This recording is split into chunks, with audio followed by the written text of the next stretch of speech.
విద్యార్థులు 5th class students బాగున్నారా నాన్న అందరూ? ఓకే, చదువుతున్నారా నాన్న? మనం యూనిట్ టెస్ట్ ఏ లెసన్స్ అనుకున్నాము? ఫస్ట్ లెసన్ ప్రార్థన, సెకండ్ లెసన్ వచ్చేసి ఏంటి? పరమానందయ్య శిష్యులు. అవునా?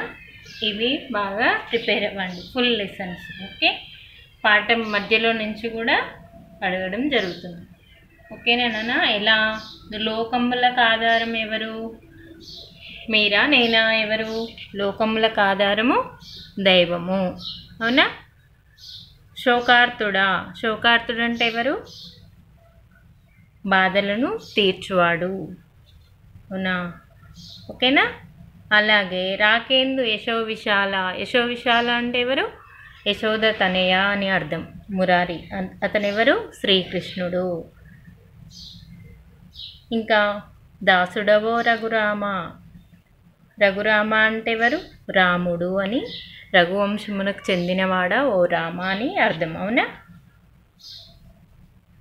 ఇంకా ఇంకేంటి నాన్న? పంకజలోచన. పంకజలోచన ఎవరు? మీరా నేనా? ఎవరు నాన్న? భగవంతుడు. ఎవరైనా? శ్రీకృష్ణుడు. ఓకే. లంకాదీప. లంకాదీప అంటే ఎవరు బేట? లంకాదీప అంటే ఎవరు? లంకాధిపతి ఎవరు? రావణుడు. ఇలా మీరు మధ్య మధ్యలో కూడా బాగా ప్రిపేర్ అవ్వండి, ఈ లెసన్కి మీనింగ్స్ కూడా. ఓకేనా? మురారి. తర్వాత part B question and answers. శంక అంటే ఏంటి? శంక అంటే సందేహము. యశము అంటే ఏంటి? కీర్తి. యశము అనగా కీర్తి. వ్యతిరేక పదాలు ఏంటి? విశాలము అంటే ఇరుకు, వ్యతిరేక పదం. దాసుడు అంటే ఎవరినైనా?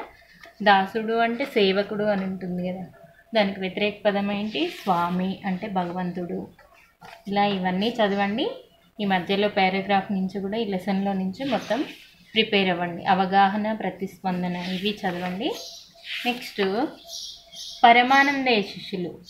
పూర్వం పరమానందయ్య అనే గురువు గారు ఉండేవారు. పూర్వం ఎవరు ఉండేవారు? ఒక గురువు గారు ఉండేవారు. ఆ గురువు పేరేంటి? పరమానందయ్య గారు. ఆయనకి ఎంతమంది శిష్యులు బెట? 14, 15 మందా, 19 మందా? 12 మంది కదా. ఎంతమంది? 12 మంది. వాళ్ళంతా కూడా ఎలాంటి వారు బెట? ఎలాంటి వాళ్ళు? తెలివి గలవారా? తెలివి తక్కువ వారా? లేకుంటే